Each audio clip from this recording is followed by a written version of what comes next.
ఓం సాయిరామ్. సమర్థ సద్గురు సాయినాథ్ మహారాజ్కి జై.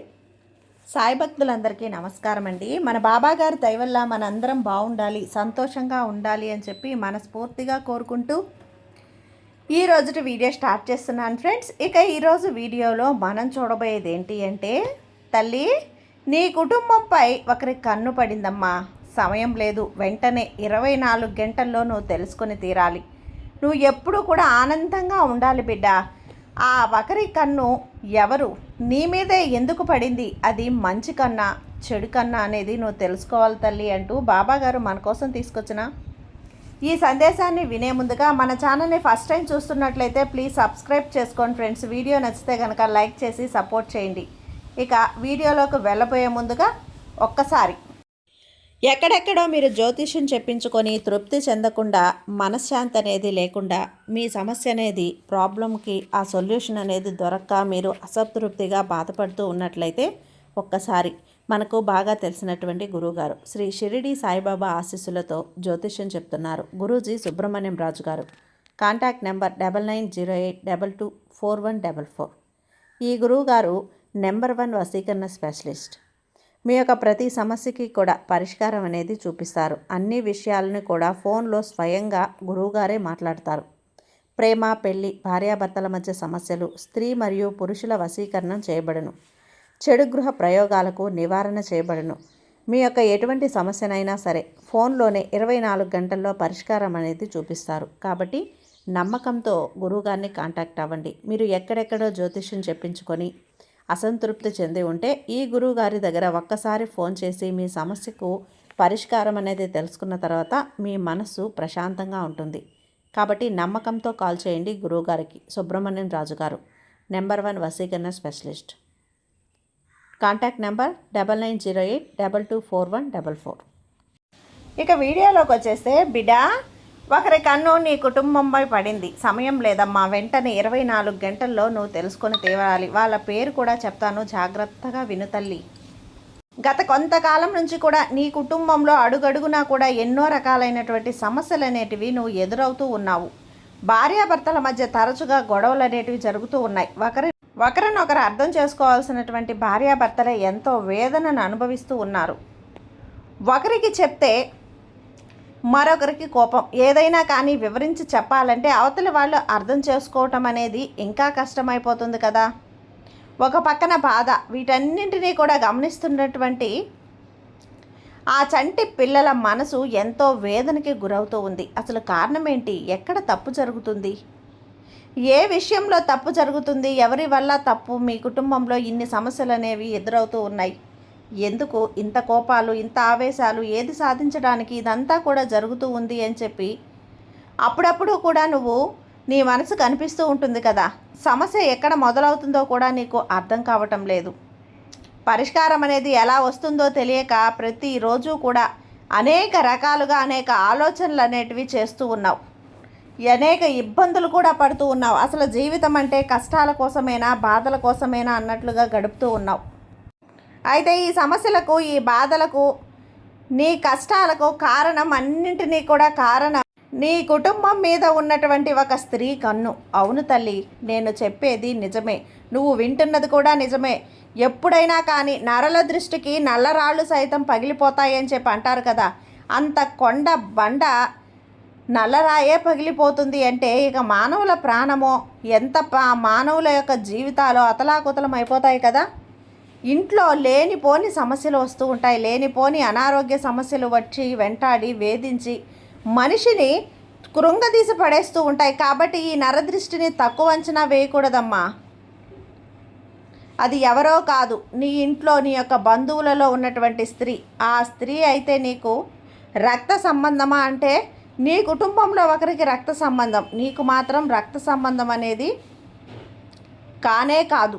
నీ కుటుంబంలో రక్త సంబంధాన్ని పంచుకున్నటువంటి ఆ వ్యక్తి తన మీద ఎటువంటి చెడు అభిప్రాయం అనేది లేకపోవటం వల్ల నీ ఇంట్లో జరుగుతున్నటువంటి ప్రతి ఒక్క విషయం కూడా ఆ వ్యక్తికి మంచి చెడు ఆ వ్యక్తితో పంచుకుంటున్నారు. మీరు లాభం నష్టాన్ని పంచుకుంటున్నారు, సంతోషాల్ని అన్నింటినీ కూడా ఆ వ్యక్తితో చెప్తున్నారు. అంతేకాదు జరగబోతున్నవన్నీ కూడా ఆమె గమనిస్తూ ఉంది. ఆ వ్యక్తికి వివరించి విడమర్చి చెప్తున్నారు.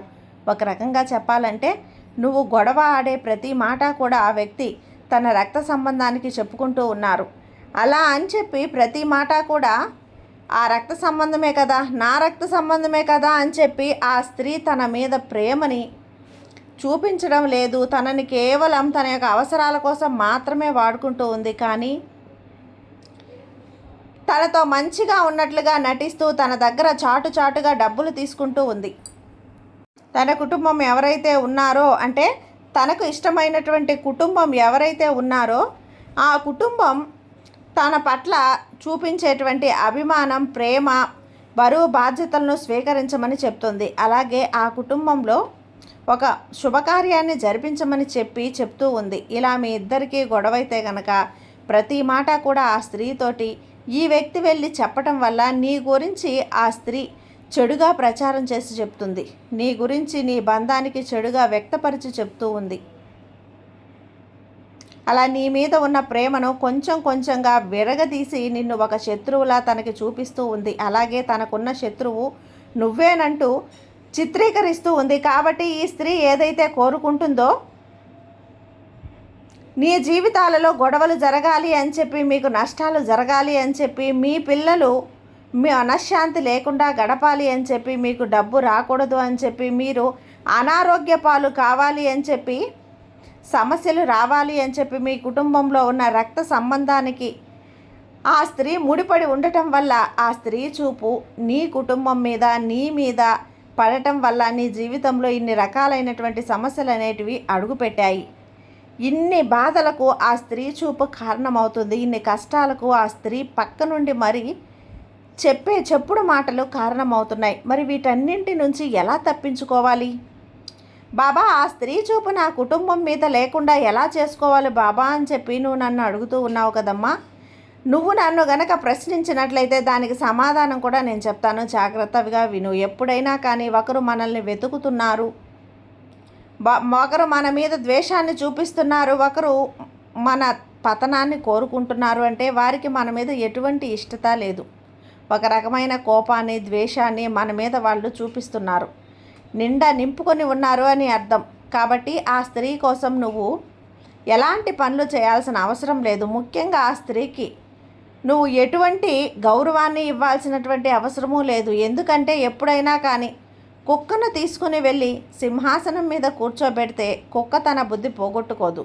అలాగే ఎవరైనా సరే నువ్వు మంచిగా ఉండాలి, ఎవరితో అయితే నువ్వు కలుపుకోలు తలంగా ఉండాలి, ఎవరైతే నీ పక్కన ఉంటే నీకు గౌరవం, విలువ పెరుగుతుంది అని చెప్పి ఆశపడుతూ ఉన్నావో వారి కారణంగానే నీ గౌరవం, విలువ అనేవి తగ్గిపోతాయి. ముఖ్యంగా నీకు నలుగురిలో నిన్ను ఎలా అవమానపరచాలి, ఎలా మిమ్మల్ని కృంగదీయాలి అని చెప్పి చూసే వారికి మీ యొక్క గౌరవాన్ని, విలువను కాపాడాల్సినంత అవసరం లేదు అని చెప్పి తెలుసుకో. ముఖ్యంగా వారు మీతో ఏ విధంగా ఉంటున్నారో మీరు వారితో కూడా అదే విధంగా ప్రవర్తించాలి. అంటే అవసరమైనప్పుడు వాళ్ళు ఎలా అవసరాలు తీర్చుకుంటున్నారో మీకు అవసరమైనప్పుడు కూడా మీరు కూడా అలానే అవసరాలు తీర్చుకోవాలి. ఇక తర్వాత మీ ఇంట్లో ఉండే ఆ యొక్క రక్త సంబంధం ఎవరైతే ఉన్నారో ఆ వ్యక్తితో నువ్వు గొడవలు తగ్గించుకోవాలి, ప్రేమగా మాట్లాడడం నేర్చుకోవాలి. ఆ వ్యక్తితో నువ్వు ఏదో ఒక మార్పు అనేది చెప్పి ప్రతి క్షణం కూడా నువ్వు గొడవ పడటం అనేది సరైన పద్ధతి కాదు. ఎప్పుడైనా కానీ ఒక వ్యక్తి చెడు వ్యసనాలకు బానిసైనా లేదా చెడు స్నేహానికి బానిసైనా కానీ ఆ వ్యక్తి కర్మ ఫలితాల కారణంగానే జరుగుతూ ఉన్నాయి అని చెప్పి గుర్తించి ఆ వ్యక్తి మౌనానికి వదిలేయటం తప్ప నువ్వు అరిచి సాధించేది ఏదీ లేదమ్మా.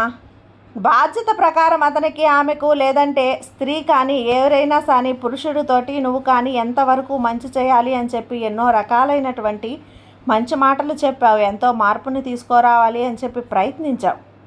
నీ వంతు బాధ్యతను నువ్వు గత కొన్ని సంవత్సరాల నుంచి కూడా నిర్వహిస్తూనే వస్తున్నావు.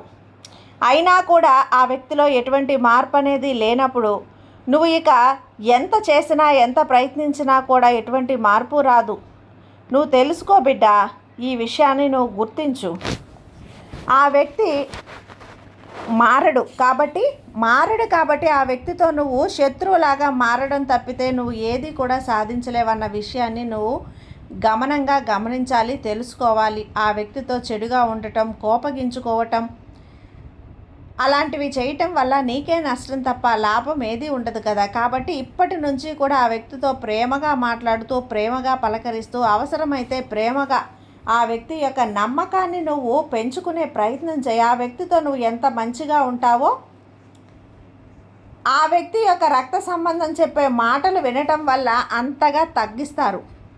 ఎప్పుడైనా కానీ, ఎంత రక్త సంబంధమైనా కానీ, అవతలి వారు మన చెడు కోరుతున్నప్పుడు ఆ చెడుని మనం దూరంగా ఉంచాలే తప్పైతే రక్త సంబంధం అని చెప్పి మనం దగ్గర తీసుకున్నాము అంటే మనం పాముని ఒళ్ళో పడుకోబెట్టుకొని పాలు పోయటం లాంటిదే.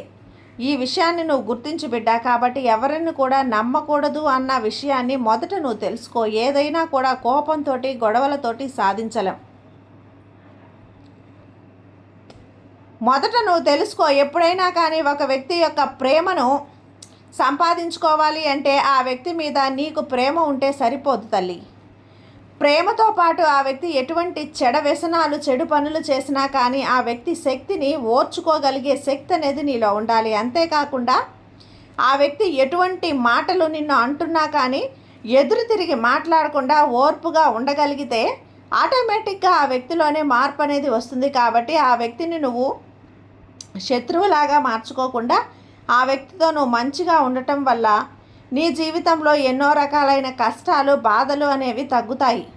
మొదట నువ్వు తెలుసుకోవాల్సినటువంటి విషయం అది. ఆ స్త్రీ కన్ను అనేది నీ కుటుంబం మీద పడింది కాబట్టి ఆ కన్ను నుంచి నువ్వు తప్పించుకోవాలి అంటే మొదట ఆ స్త్రీకి నీ నుంచి ఎటువంటి లూజు కానీ అంటే ఎటువంటి అవకాశం కానీ నీ మీద ఎదుటి వారికి చెప్పేటట్లుగా నువ్వు ఎక్కడా కూడా ఛాన్స్ అనేది ఇవ్వకూడదు. అంటే ఎక్కడా కూడా నువ్వు దొరకకూడదు. ముఖ్యంగా నీ పనులు నువ్వు చేసుకుంటూ, ఇంటిని చక్కగా చక్కదిద్దుకుంటూ, నీ బాధ్యతలు నువ్వు నిర్వహించుకుంటూ ఉంటే ఒకరు నిన్ను వేలెత్తి చూపే అవకాశం అనేది ఉండదు. అయినా కూడా ఆ స్త్రీ కన్ను నీ కుటుంబం మీద పడింది, ఉంటుంది. కాబట్టి నువ్వు ఎప్పుడు కూడా నీ బంధంతో కూడా చెప్పాల్సిన మాటలు ఏంటి అంటే గనక, మన కుటుంబ పరిస్థితి అనేది ఇంతలా దిగజారిపోవటానికి, మన మధ్య ఇంతలా గొడవలు రావటానికి, ఇంట్లో అనారోగ్య సమస్యలు రావటానికి ఒకరి కన్ను అనేది మన మీద పడింది, మన కుటుంబం మీద పడింది. కాబట్టి మన దగ్గర ఎంత డబ్బు ఉంది, మనం ఎంత సంపాదిస్తున్నాం, మన దగ్గర ఎంత బంగారం ఉంది, మన నెక్స్ట్ ప్లాన్ ఏంటి అని చెప్పి పొరపాటున కూడా నువ్వు ఎవ్వరికీ కూడా మన పరాయి వాళ్ళకు కూడా చెప్పొద్దు. గట్టిగా చెప్తున్నాను, ఇది కట్టుదిట్టం చేసుకోవాలి. ఆ తర్వాత ప్రతిరోజు కూడా రాత్రి పడుకునే ముందు ఇంటిల్లపాది కూడా రాళ్ళ ఉప్పుతోటి దిష్టి తీసి వేసుకోవాలి. బయటికి ఏదైనా చక్కని దుస్తులు వేసుకొని వెళ్ళేటప్పుడు ఖచ్చితంగా అరికాలులో కాటుక చుక్క పెట్టుకొని కాలికి నల్లదారం కట్టుకొని వెళ్ళాలి. వారి యొక్క అంటే వారితో వెళ్ళాల్సిన అవసరం వచ్చినప్పుడు గనక నీ జేబులో కానీ లేదంటే నీ యొక్క పర్సులో కానీ ఒక పచ్చి నిమ్మకాయని పెట్టుకొని వెళ్ళు. ఇంటికి రాగానే బయట నుంచే ఆ నిమ్మకాయని ఎడమ చేత్తో 3 సార్లు, కుడి చేత్తో 3 సార్లు 3 వైపుకు సార్లు తిప్పుకొని దూరంగా విసిరి పడేసేయి. కాళ్ళు చేతులు కడుక్కొని లోపలికి రా. దీనివల్ల నీ నరదృష్టి అనేది తగ్గుతుంది. ముఖ్యంగా ప్రతి ఒక్క అమావాస్య రోజు కానీ లేదంటే నెలలో ఏదైనా ఒక గురువారం, ఆదివారం కానీ ఎర్ర నీళ్లు తెప్పించుకొని ముఖ్యంగా ఇంటికి ప్రతి అమావాస్యకు బూడిద గుమ్మడికాయతో దిష్టి తీసుకోవాలి. నీ ఇంటి ద్వారానికి దిష్టి గుమ్మడికాయ కట్టుకోవాలి. నిత్యం దీపారాధన చేసుకుంటూ ఉండాలి. ముఖ్యంగా ఇంటి యొక్క ప్రధాన గుమ్మానికి ఒక ఎర్ర క్లాత్ అంటే ఎర్రటి జాకెట్ ముక్క తీసుకొని అందులో కాస్త పట్టిక ముక్కను, ఒక కొబ్బరికాయను పెట్టి ముఖ్యంగా కుంకుమ, పసుపు వేసి ఆ తర్వాత వచ్చేసి 2 నల్ల మేకులు అంటే ఇనుప మేకులు 2 వేసి దానిని ముడిలాగా పెట్టుకొని మూటకు ధూపపు పొగను చూపించి ఇంటి ప్రధాన ద్వారం దగ్గర కట్టుకోవాలి. ఇటువంటి నరదృష్టి అనేది ఇంట్లోకి ప్రవేశించకుండా ఉంటుంది. ముఖ్యంగా ఎవరి ఏడుపులు అనేవి ఇంటికి తగలకుండా ఉంటాయి. ఈ విషయాన్ని గుర్తుంచుకో. ముఖ్యంగా ప్రతి శుక్రవారం కూడా ఇంట్లో ఇల్లంతా కూడా తుడిచి నీటితో రాళ్ళ ఉప్పు వేసుకొని ఇల్లంతా తుడుస్తూ ఉండాలి. ఈ విధంగా తుడవడం వల్ల ఇంట్లో దాగి ఉన్నటువంటి దిష్టి దోషాలు, నకారాత్మక శక్తులు, కారాత్మక శక్తులు ఇవన్నీ కూడా ఆ మురికి నీటి ప్రభావంతో బయటకు వెళ్ళిపోతాయి. జ్యేష్ఠాదేవి కూడా బయటకు వెళ్ళిపోయి ఇంట్లో లక్ష్మీదేవి అడుగు పెడుతుంది. నువ్వు ఇలా చిన్న నీ యొక్క జీవన శైలిలో మార్పులు చేసుకుంటూ కష్టం, నష్టం, బరువు, బాధ్యత అనేవి భగవంతుని మీద వదిలేసి వేటి గురించి కూడా ఆలోచించకుండా మనసుని ప్రశాంతంగా ఉంచుకుంటూ నీకు ఇష్టమైనటువంటి వాటితో మాట్లాడుకుంటూ ఎవరి యొక్క భయాలకు కూడా నువ్వు ఎవరికి గురి కాకుండా ఎవరి బెదిరింపులకు కూడా భయపడకుండా మనసుని ప్రశాంతంగా సంతోషంగా ఉంచుకుంటూ గనక జీవితంలో జరిగే ప్రతిరోజు ప్రతి క్షణం కూడా నీకు విలువైనదిగా భావించి ఆనందంగా గనక నువ్వు రోజును గడపగలిగితే నీ జీవితంలో వచ్చే దిష్టి దోషాలనేవి తొలగిపోతాయి. ఏడుపులు, నరఘోష ఇవన్నీ కూడా పూర్తిగా తొలగిపోతాయి బిడ్డ. ప్రత్యేకించి రేపు అమావాస్య రోజున, రేపు అమావాస్య అలాగే సోమవారం, సోమ అమావాస్య కాబట్టి ఖచ్చితంగా నువ్వు శివాలయానికి వెళ్ళి నల్ల నువ్వులు అలాగే ఆవు పాలతో శివయ్యకు అభిషేకం చేసిరా. శివయ్య విభూదిని అభిషేకంగా చేసి అభిషేకం చేసినటువంటి ఆ విభూదిని నీ నుదుటిన ధరించు.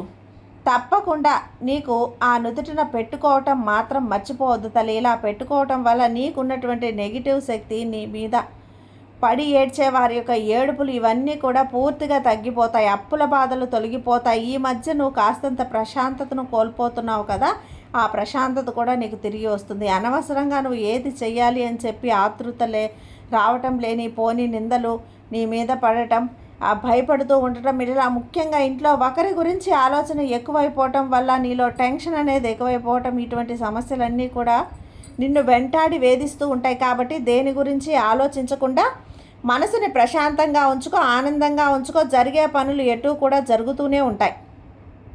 అలాగే నువ్వు దేని గురించి కంగారు పడటం వల్ల జరిగేది కూడా ఏమీ లేదు. నువ్వు ఆపలేవు కూడా, ఆగేది ఏది కూడా జరపలేవు. కాబట్టి మనసుని స్థిమితంగా ఉంచుకొని మనసుని ప్రశాంతంగా ఉంచుకో. నవ్వుతూ నీ చుట్టూ ఉండే వాతావరణాన్ని నవ్విస్తూ సంతోషంగా నీలోనే ఉంచుకో.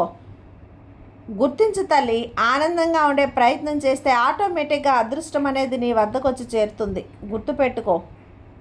చెప్పాను కదమ్మా, ఏది చేసినా బాబా నీ మంచి కోసమే కదా. ఈ బాబా మీద నువ్వు నమ్మకంతో ఉండు బిడ్డ, నీకంతా మంచి జరుగుతుంది. నీ సాయి నీతో తోడుగా ఉండగా నీకు భయం ఎందుకు చెప్పు. సర్వేజన సుఖినో భవంతు. జై సాయిరామ్.